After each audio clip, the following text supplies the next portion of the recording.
오늘 하나님께서 우리에게 주시는 말씀은 신약성경 에베소서 4장 15절 16절 말씀입니다.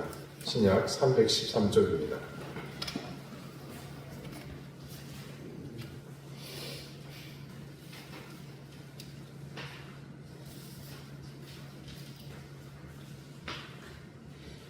에베소서 4장 15절 16절 말씀을 제가 읽겠습니다. 이제 다 같이 자리에서 일어나 하나님의 말씀을 경청하십시오. 오직 사랑 안에서 참된 것을 하여 범사에 그에게까지 자랄지라. 그는 머리니 곧 그리스도라. 그에게서 온 몸이 각 마디를 통하여 도움을 받음으로 연결되고 결합되어 각 지체의 분량대로 역사하여 그 몸을 자라게 하며 사랑 안에서 스스로 세우느니라. 아멘. 자리에 앉으시기 바랍니다. 하나님께서 이 말씀으로 우리에게 은혜 주시기를 원합니다. 우리 그리스도인에게서 사랑 안에서라는 말은 새삼스러운 말이 아닙니다. 자타공인 우리가 제일 잘하는 것이 사랑하는 것입니다. 입술로 사랑한다고 말하는 것으로 치자면 세상에서 우리를 따라올 사람이 누가 있겠습니까? 예배 때마다, 기도할 때마다 우리가 사랑하자는 말을 빼먹은 적이 있었던가요? 찬송하면서 가사 속에서 가장 쉽게 발견할 수 있는 가사가 또한 사랑이 아니던가요? 그래서 우리는 사랑 안에서라는 상황은 가장 익숙하고 쉬운 것으로 생각해 왔습니다.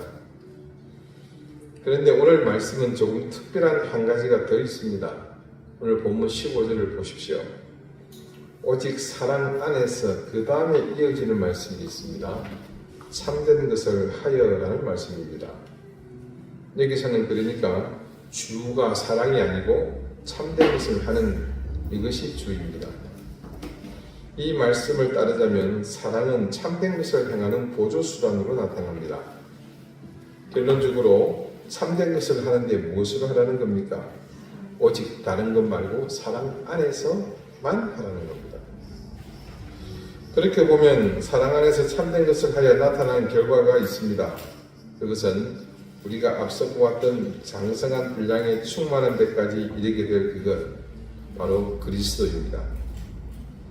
결국 오직 사랑으로만 참된 것을 함으로 범사에, 그러니까 모든 일에 주님에게까지 자라게 될 것이라는 사실을 이 말씀이 증언하고 있습니다. 여러분, 성경 말씀에서요, 사랑이라는 말이 최초로 등장하는 곳이 어디일 것 같습니까? 힌트를 드리자면 모든 것의 기원, 창세기입니다. 당연히 창세기입니다. 그런데 우리가 성경 말씀을 두고 사랑을 떠올리면 제일 먼저 뭐가 떠오릅니까? 하나님의 사랑이잖아요. 그래서 당연히 창세기 1장에서부터 사랑이라는 단어가 떠오를 것 같은데 눈을 씻고 찾아봐도 없습니다. 아니, 창조하시느라 바빠서 그렇겠구나. 그래서 이제 2장에는 있겠지. 그렇게 생각하시겠지만 어림도 없습니다. 하나님이 홍수로 세상을 심판하시기 전까지 이 사랑이라는 단어는 단 한 곳도 나오지 않습니다. 아브라함이 하나님을 죄송합니다. 제가 이거 아직 코로나 치유 안 되나봐요. 아브라함이 하나님을 택한 게 아니고 하나님이 아브라함을 택하셨습니다. 죄송합니다. 뇌에도 약간 영향이 있었던 것 같습니다. 자, 하나님이 아브라함을 택하신 것, 이것을 두고 인류 구원의 시작이다, 이렇게 봅니다. 여기쯤이면 그래서 나오지 않을까 싶어 찾아봤더니 맞습니다. 그곳에 처음으로 사랑이라는 말이 등장합니다. 그런데 처음 등장하는 사랑이라는 말, 그래서 한번 찾아봤어요. 검색을 해봤습니다. 그랬더니 어디에 나오냐면 창세기 22장 2절에 처음으로 사용됩니다. 그 본문을 읽어드릴게요. 여호와께서 이르시되 내 아들 내 사랑하는 독자 이삭을 데리고 모리아 땅으로 가서 내가 네게 일러준 한 산 거기서 그를 번제로 드리라. 아브라함이 하나님을 사랑한다거나 아니면 하나님이 아브라함을 사랑한다는 말이 나올 줄 알았는데 우리 생각과 전혀 다르게 이 사랑이라는 단어가 처음 나타나고 있습니다. 하나님이 인간을 사랑하시는 말씀이 아니라 아브라함이 자식을 생각하는 것에 대한 표현으로 이 사랑이 처음 등장합니다. 이 사건의 내용은 우리가 잘 아는 이야기죠. 하나님이 하나밖에 없는 아들 이삭을 당신에게 제물로 바치라고 아브라함을 시험하는 사건입니다. 근데 이 사건의 시작을 알리는 첫 구절에서 등장한 말이 이 사랑이라는 것이 참 의외입니다. 귀한 아들 이삭을 두고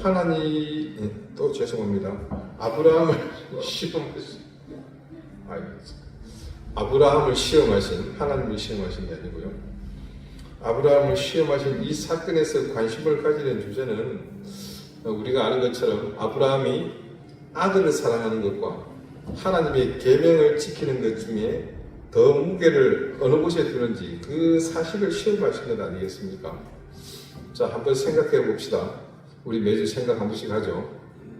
여러분의 인생을 뒤돌아보면서 평생 여러분에게 이것만큼은 내 생명과 맞바꿀 수 있다는 그런 소중한 것이 있다면 어떤 것이 있겠습니까? 네, 거의 대부분 아마 자녀들일 겁니다. 그런데 그 자녀가 여러분이 결혼하고 얼마 안 있다가 아니면 혹시 결혼 전에 덜컥 생긴 그런 아이가 아니고요. 하도 안 생겨요. 수십 년을 기도하고 병원 다니고 그러다 다 포기했어요. 60이 넘어버렸습니다. 이제는 더 이상 자녀를 가질 수 없게 되었다고 생각했는데 그 시점에 얻은 아이라고 생각해 보십시오. 그런 자녀의 가치가 이 세상에 무엇으로 비교가 될 수가 있겠습니까? 그 아이를 내가 사랑한다? 아니, 사랑한다는 것만으로는 부족하겠죠. 우리가 쓸 줄 아는 언어가 그것뿐이라 그렇지 더 이상의 언어가 있다면 당연히 제일 먼저 갖다 붙여야 할 대상이지 않겠습니까? 그런데 사랑의 하나님이라는 분이 세상에 가장 고귀하다 못해 존귀하다 못해 더 이상 갖다 붙일 수 있는 것이 없어서 속이 타는 그런 대상을 포기하라고 하십니다. 우스운 것이요, 성경 말씀에서 사랑이라는 말이 처음 등장한 배경은 이렇습니다. 정말 의외지 않습니까? 그래서 저는 이 사실을 우리가 좀 주의 있게 봐야 한다는 생각을 하게 되었습니다. 오늘 말씀을 보십시오. 그냥 단지 오직 사랑 안에서 행할 것이 참된 것이 되어야 하며 그것이 최종 도달하게 될 곳, 즉 목표라고 할 수 있는 것이 바로 우리가 소망하는 그리스도에게 이르는 것입니다. 이 말씀이 어쩌면요, 이스라엘 민족의 하나님을 사랑하는 미래 역사의 복선과 같습니다. 그들에게서 하나님 사랑이라는 것이 지독하게도 왜곡되어 나타나지 않았습니까? 구약 성경의 제일 마지막은 말라기입니다. 마지막이라고 해서 말라기가 아니고요. 말라기, 요 세 글자가 사람 이름이에요. 이동기, 주동기 하듯이 말라카이. 이 말씀에는 마지막까지 왜곡되게 하나님의 사랑에 대해서 알고 있던 이스라엘의 모습이 그대로 증언이 되어 있습니다. 일반적으로 말라기의 말씀은요, 3장 10절 말씀이 있습니다. 만군의 여호와가 이르노라 너희의 온전한 11조를 천국에 들여 나의 집에 양식이 있게 하고 그것으로 나를 시험하여 내가 하늘 문을 열고 너희에게 복을 쌓을 곳이 없도록 붙지 아니하나 보라. 얼마나 이 참 감격스러운 말씀입니까? 11조 헌금 잘 내면 어떻게 된다고요? 복을 쌓을 곳이 없도록 막 엄청씩 부어준다는 그런 말씀입니다. 자, 이 구절만 인용되는 그런 성경입니다. 참 굉장히 안타까운 내용인데요. 자, 이 말라기의 내용을 깊이 들여다보면요, 이스라엘과 하나님 사이에 사랑에 대한 잘못된 이해 때문에요, 이스라엘 백성은 하나님이 자신들을 사랑하지 않는다고 소리 지르고 도대체 오랜 역사를 통해 그들을 사랑하신 하나님은 그들이 그 사실을 인정하지 않을 뿐더러 하나님이 자기를 사랑하지 않았다고 대드는 것에 대해서 하나님이 어찌할 바를 몰라요. 결국은 결단하시는 모습을 여기서 볼 수가 있습니다. 제가 청년 시절에요, 매년 여름과 겨울에 꼭 성경을 일독하는 사경회에 참석을 했었습니다. 교회 청년들을 데리고 갑니다. 그러면 월요일부터 금요일 자정까지 성경 한 번을 다 읽습니다. 신학대학원 입학 후에도 매년 반복해서 있었습니다. 그때 오랜 세월 성경 말씀만을 연구하시고 가르치시던 제게 은성과 같은 목사님이 이 말라기를 강의하실 때 하시던 말씀이 있습니다. 자, 이 말라기는요, 학계, 스가랴, 말라기, 그리고 느헤미야, 에스라, 이 모든 것들, 지금 말씀드린 요 선지서들은 전부가 이스라엘이 포로로 잡혀갔다가 돌아온 이후에 기록된 겁니다. 조금 상황이 틀리죠. 그래서 이 말라기도 당연히 이스라엘이 더 엄밀히 말하자면 유다가 포로에서 해방되어 돌아온 이후에 기록을 말합니다. 기억하실지 모르겠지만 포로에서 해방된 후 돌아와서 그들이 뭘 했느냐면 무너진 성전을 수축하고 또 예루살렘 성벽을 다시 쌓습니다. 그런데 이 성전을 건축하는 일이 방해하는 사람들 때문에 중단이 됩니다. 또 성벽을 건축하는 일도 함께 중단되는 일이 발생해요. 그래서 학개와 스가랴 선지서는 바로 이런 사실 때문에 예언한 내용을 기록한 말씀입니다. 그때에 느헤미야가 12년의 건축 휴가를 얻어서 마치고 바사로 다시 돌아갑니다. 예루살렘에서는 이전에 건축을 방해하던 일이 앞장섰던 도비아라는 인물이 다시 설쳐서 이번에는 아예 성전에 들어와가지고 성전에다가 이 텐트 치고 이거 사는 거예요. 살림을 차렸습니다. 그 소식을 듣고 느헤미야가 다시 와보니까요, 이스라엘 사람들이 포로에서 돌아와서 경건했던 신실했던 그때의 모습들이 다 와야 되어 있는 거예요. 타락해 갑니다. 11조도 안 하고 도비아가 얼마나 회방이 심했던지 이 성전을 지 살림집처럼 쓰고 있으니까 아무도 성전에 제사를 드리러 안 오는 겁니다. 그러니까 성전에 드리는 예물이 없으니 그걸로 먹고 사는 레위인들이 생기가 어려워지니까 전부 다 배달일 하러 가고 택시 운전하러 가고 이렇게 다 뿔뿔이 흩어진 거예요. 그리고 성전이 비니까 이 도비아가 당연히 들어와서 딱 떵떵거리고 있는 겁니다. 그러니까 느헤미야가 화가 나가지고 그 천하의 처주기로 도비아의 방을 싹 청소해버리고 쫓아내버립니다. 이스라엘 백성이 포로 생활을 하면서 철저하게 깨닫게 된 게 한 가지가 있습니다. 그것은 이 세상이 하나님의 손에 의해서 운영되고 있다는 사실을 철저히 깨닫습니다. 자기들이 포로로 잡혀오게 된 것도 하나님의 뜻이라는 것을 깨닫게 돼요. 왜? 자기 조상들이 그리고 지들도 여호와 하나님의 말씀을 듣지 않고 율법을 지키지 않았기 때문이라는 것을 깨닫게 됩니다. 그러면서 이들이 그때부터 지금까지 안 하는 게 있습니다. 우상을 섬기는 것. 오로지 여호와 하나님밖에는 모릅니다. 그래서 그렇게 무장해서 돌아왔는데 여호와 하나님만을 섬기고 이방 우상을 섬기지 않는 일을 잘하고 있는데 대신 뭐가 문제가 생기냐면요, 하나님께 제사 드리는 일이 이 사람들 가운데서 형식만 남아있게 되었다는 겁니다. 나중에 그 형식도 귀찮아서 안 하는 거예요. 그래서 11조라고 들고 오는 것들은 전부 병들고 상한 것들, 그것도 그나마 학개나 아까 말씀드린 느헤미야, 에스라, 스룹바벨 등과 같은 지도자들이 살아있을 때는 그나마 형식이라도 남아있었지만 그들이 하나둘 죽고 나니까 이제는 그것도 그들에게 남아있지 않았던 겁니다. 하나님은 그들의 행식을 고치고자 바벨론의 포로로 그들을 잡혀가게 하셨죠. 그 결과 그들은 그곳에서 철저하게 하나님 중심의 신앙을 회복하게 되었고 더 이상 우상을 숭배하는 일을 하지 않았습니다. 그런데 말입니다, 조금 전 말씀드린 것처럼 우상을 숭배하지는 않는데 하나님을 향한 섬김이 형식만 남더라는 겁니다. 내용이 없는 경배, 습관처럼 드려지는 예배, 그거에 대해서는 어떻게 할 도리가 없는 거예요. 그래서 결국 하나님은 극단의 생각을 하시게 되는데 그게 뭐냐? 이스라엘과의 결별입니다. 그래서 말라기서의 말씀의 분위기는 그래요. 마치 이혼하려고 작정하고 마지막 부부가 대화하는 그런 심정으로 하나님과 이스라엘이 마주 앉아서 어떻게 보면 이혼 조정을 위한 최후의 면담을 하는 것과 같은 모습입니다. 그래서 남편이 그러죠. 야, 참 인생 누가 이렇게 될 줄 알았나? 당신이 믿을지 안 믿을지 모르는데 내 억수로 사랑했대. 그 말을 들은 여자가 어떻게 생각하겠어요? 웃기고 있네. 네가 언제 사랑해? 예, 그러지 않겠습니까?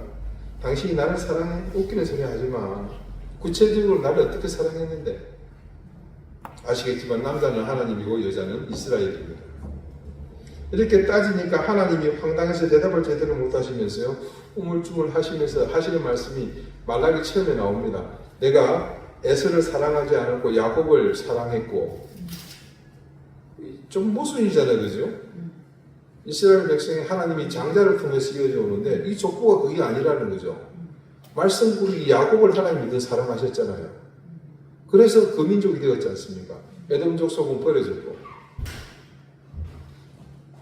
그러면서 시작을 하면서 하나님이 말씀을 하시는데 이게 이스라엘이 납득을 하지 않습니다. 그래서 하는 말이 뭐냐? 아니 도대체 사랑하는데 그러면 왜 때립니까? 이스라엘 말 맞았잖아요. 여러분 사사시대나 솔로몬 이후에 이스라엘은 중동의 동맹국이었잖아요. 징계받은 사실에 대한 항의입니다. 사랑하는데 왜 그러냐는 거죠. 사랑하면 그렇게 안 한다는 겁니다. 근데 여러분 하나님이 이스라엘을 사랑하셨습니까? 사랑하지 않으셨습니까? 그런데 때렸습니까? 안 때렸습니까? 때렸죠. 왜요? 사랑하시니까. 하나님이 답답해 미칠 지경입니다. 어떻게 할 수가 없는 거예요. 그래서 하나님이 확 일어서면서 나가십니다. 그러면서 말씀하시기를 선지자 엘리야를 보낼 텐데 그때 회개하면 용서하고 그렇지 않으면 그땐 정말 가만 놔두지 않겠다. 이게 이제 말라기서의 내용입니다. 여러분 성경에 이런 내용이 있는 줄 오늘 처음 들어보시죠. 이 말라기의 말씀 가운데 반복해서 나타나는 것이 있습니다. 너희를 사랑했다는 하나님의 말씀 앞에서 주께서 어떻게 우리를 사랑하셨나이까 라고 이스라엘이 꼬박꼬박 말대꾸하는 내용입니다. 우리가 이스라엘의 역사를 다 알 수는 없지만 성경 말씀을 통해서 알게 된 내용만 두고 생각해 봅시다.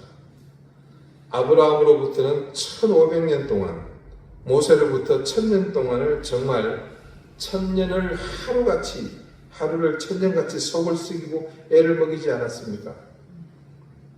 하나님이 이놈들 전부 다 때려 죽이려고 작정하시다가도 선지자가 엎드리고 모세가 엎드리고 하면 하나님 또 살려주시잖아요. 그때마다 마음을 돌이키고 또 용서하시고 용서하셨습니다. 하나님이 이스라엘 향해서 마음을 돌이키는 것이 얼마나 많았던지요. 예레미야 때를 보면 이런 말씀도 나와요. 하나님이 뜻을 돌이키기에 염증이 났다 하십니다.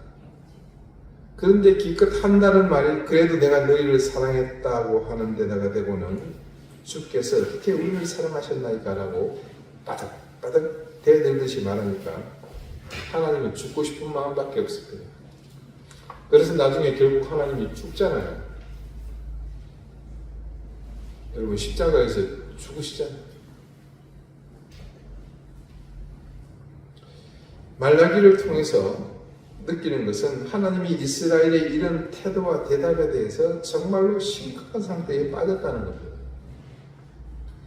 주께서 어떻게 우리를 사랑하셨나이까 라고 그들이 말하는 이 한마디에 하나님은 충격을 받으시고 이스라엘을 떠나십니다. 그리고 하나님은 내가 도대체 어떻게 이스라엘을 사랑했지, 어떻게 사랑했나 하고 곰곰이 생각해 봅니다.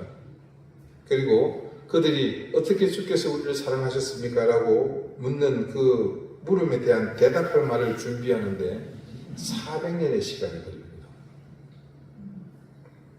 이 말라기의 예언이고 400년의 침묵기가 이어집니다. 이 400년의 침묵, 소위 말하는 신구약 중간기라고 합니다만 기원전 400년부터 예수님이 태어나시기 그때까지의 400년, 그것이 시작된 이유가 바로 여기에 있었습니다.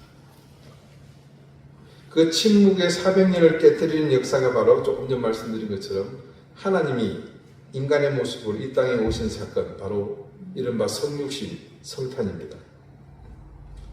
말라기의 시각으로 보면요, 우리 예수님이 오신 이유는 다름이 아니라 이스라엘 백성이 하나님께 주께서 어떻게 우리를 사랑하셨나이까 하는 그 질문에 구체적으로 대답하시기 위해 이 땅에 오신 겁니다. 그에 대한 대답이 구체적으로 신약의 곳곳에 증거되어 있습니다. 가령 요한 사도가 말하기를 어떻게 사랑하셨느냐고 묻는 이스라엘의 질문에 이렇게 대답하지 않습니까? 주께서 우리를 이렇게 사랑하사 독생자를 이 땅에 보내셨다라고 하지 않습니까? 사실 다른 제자들은 이 사실을 잘 몰라요. 요한 사도는 오랫동안 사역하면서 겨우 말년에 이 사실을 깨닫게 됩니다. 그는 다른 제자들처럼 예수님의 이적에 크게 관심을 가지지 않았어요. 요한복음에 보면 그런 것을 기록하자면 이 세상에 그런 것을 두기에 부족할 줄 안다, 그렇게 말하지 않습니까? 요한 사도에게 중요한 것은요, 하나님께서 우리를 어떻게 사랑하셨는가입니다. 그래서 요한 사도가 기록한 요한복음과 요한 1, 2, 3서를 통틀어 보면요, 여기에 사랑이라는 단어가 가장 많이 기록되어 있습니다.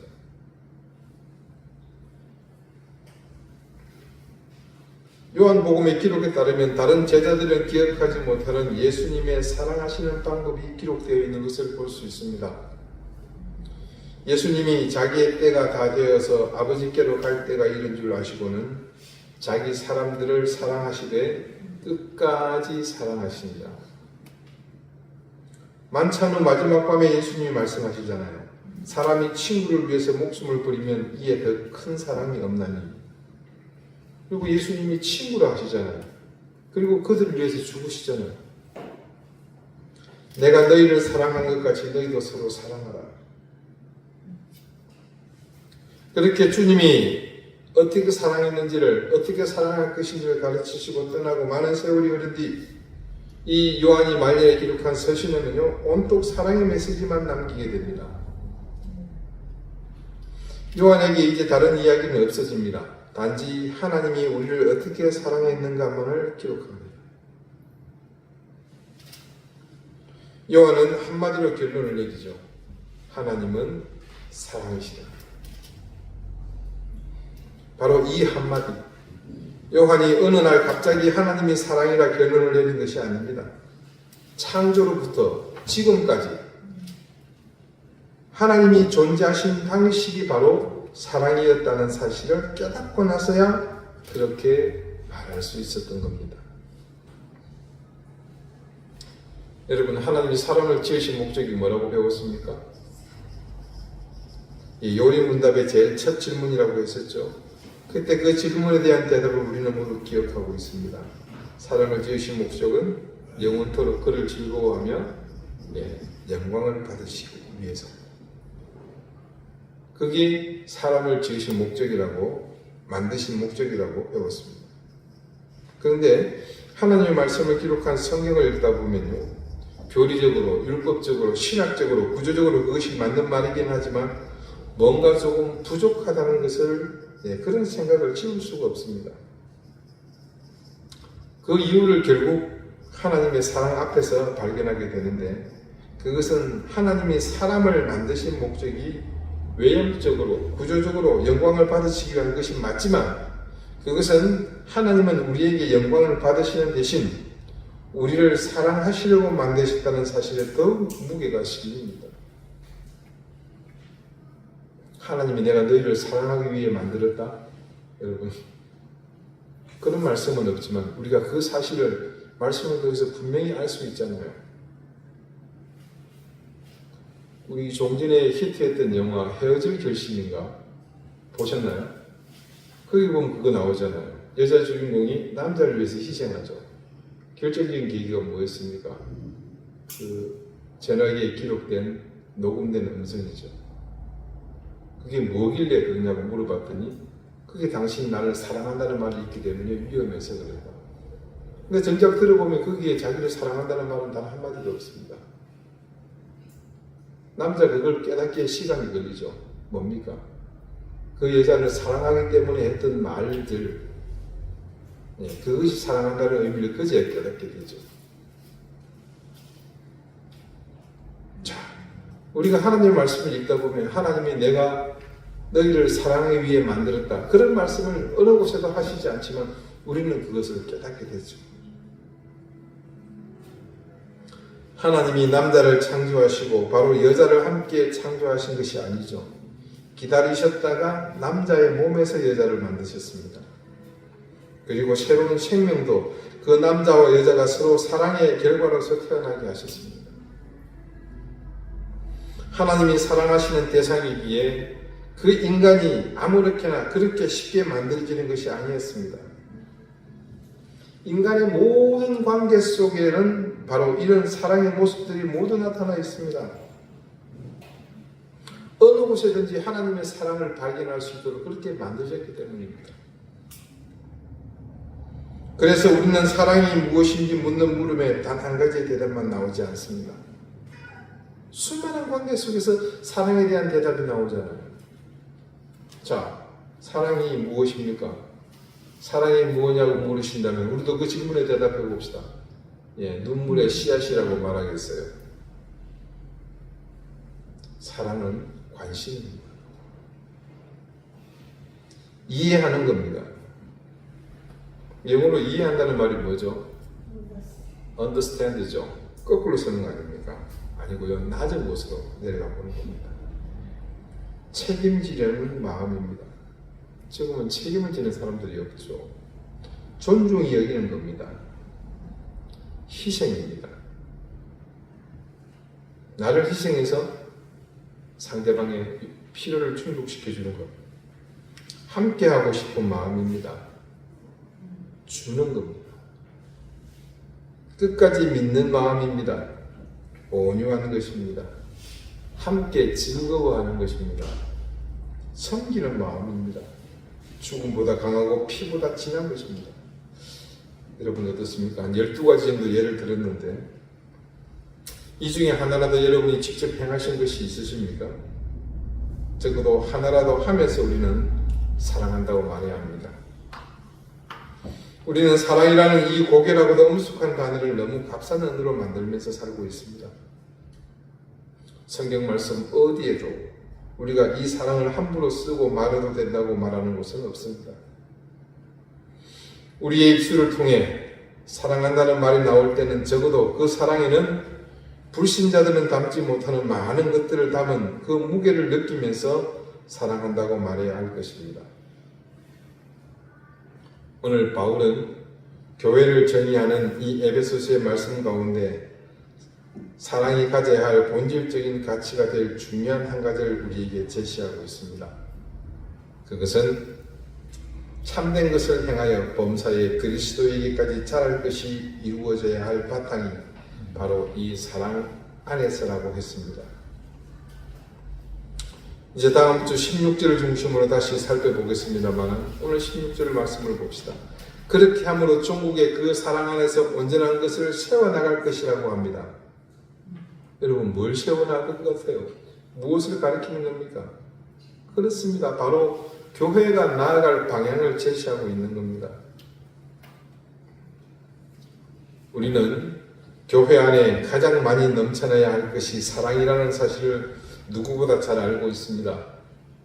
그리고 그것은 우리뿐 아니라 세상 사람들도 알고 그래서 기대하는 바이기도 합니다. 이런 사실을 염두에 두고서 우리의 교회를 다시 한번 객관적으로 바라봅시다. 그렇다면 과연 교회는 어떤 곳이 되어야 하는가? 그냥 그렇고 그런 사랑이 있는 것으로 만족해서는 안 되겠다는 생각이 들지 않으십니까? 우리의 사랑은 달라야 한다는 말입니다. 남들이 흉내내고 마는 사랑이 아니라 소위 무늬만 있는 사랑이 아니라 어떤 상황, 어떤 여건, 어떤 시간에도 흔들림 없는 온전한 사랑이 있어야 한다는 말입니다. 그래서 우리에게는 이런 것들로 가득한 사랑이 있어야 한다는 뜻입니다. 관심을 가지고 이해하려는 마음을 가지고 책임지려는 마음을 가지고 존중히 여기려는 마음을 가지고 희생하면서 함께하면서 주면서 끝까지 믿으며 온유함으로 함께 즐거워하는 그 마음으로, 섬기는 마음으로 죽음보다 강하고 피보다 진하게 세상을 품고 사람을 품는 그런 사랑이 우리에게 있어야 한다는 겁니다. 교회가 지금 이 시대에 왜 비난을 받고 세상에서 손가락질을 받겠습니까? 관심을 가지고 이해하려는 마음을 가지고 책임지려는 마음을 가지고 존중히 여기는 마음을 가지고 희생하면서 함께하면서 주면서 끝까지 믿으며 온유함으로 함께 즐거워하며 섬기는 마음으로 죽음보다 강하고 피보다 진하게 세상을 품고 사람을 품는 그런 사랑을 하고 있는데 어떻게 과연 교회가 비난을 받고 손가락질을 받을 수 있겠습니까? 그런 가운데 손가락질 받고 비난받는다면 정말 대단한 겁니다. 이 시대의 교회 가운데 이런 사랑을 잃어가는 곳이 많기 때문에 그것은 당연할 수밖에 없었습니다. 그러면서도 사랑한다고 습관처럼 말하고 그렇다고 자부하고 억지를 부리니 당연할 수밖에 없었습니다. 지금 사랑한다면서 참된 것을 하지 않았고 너무도 지독하게 이기적이며 자기중심적이고 우리끼리만 사랑하는 것이 사랑의 전부인 줄 알았기 때문에 당연할 수밖에 없었습니다. 우리 사랑하는 이든교회 교우 여러분, 우리가 이제 교회됨을 바르게 세워가기를 원한다면 진짜 사랑을 합시다. 관심을 가집시다. 이해하려고 합시다. 책임지려고 합시다. 존중히 여기려고 합시다. 희생하려고 합시다. 함께 하려고 합시다. 밖에보다 주려고 합시다. 끝까지 믿읍시다. 온유함으로 또 함께 즐거워함으로 섬긴 마음을 가지고 죽음보다 강하고 피보다 진하게 세상을 품고 사람을 품는 그런 사랑을 합시다. 내가 좋아하는 사람, 내 편이 되어주는 사람, 내가 아는 사람, 내게 이득이 되는 사람, 가족과 친지, 동양, 동문, 혈연, 지연, 학연의 꼬리를 끌어내는 그런 사랑을 합시다. 그래서 세상이 모두 손가락질 하더라도 우리만은 그런 비난 속에서도 우리의 고귀한 사랑의 가치를 스스로 지켜나가는 그런 교회가 됩시다. 우리는 오직 그런 사랑 안에서 참된 것을 함으로 우리의 모든 것이 주님에게까지 자라는 그런 교회가 되도록 합시다. 기도드리시겠습니다. 하나님, 우리가 정말 사랑하게 해주십시오. 누구든 차별하지 않고 관심을 가지고 이해하는 마음을 가지고 책임지려는 마음을 가지고 존중히 여기는 마음을 가지고 희생하면서 함께하면서 주면서 끝까지 믿으며 온유함으로 함께 즐거워하며 섬기는 마음으로 죽음보다 강하고 피보다 진하게 세상을 품고 사람을 품는 그런 사랑을 하게 해주십시오. 하나님께서 우리를 사랑하시는 그 사랑을 더 배워가며 우리를 위해 마지막 생명을 내어주시기까지 사랑한 그 사랑을 실천하게 해주십시오. 예수 그리스도 이름으로 기도드립니다. 아멘.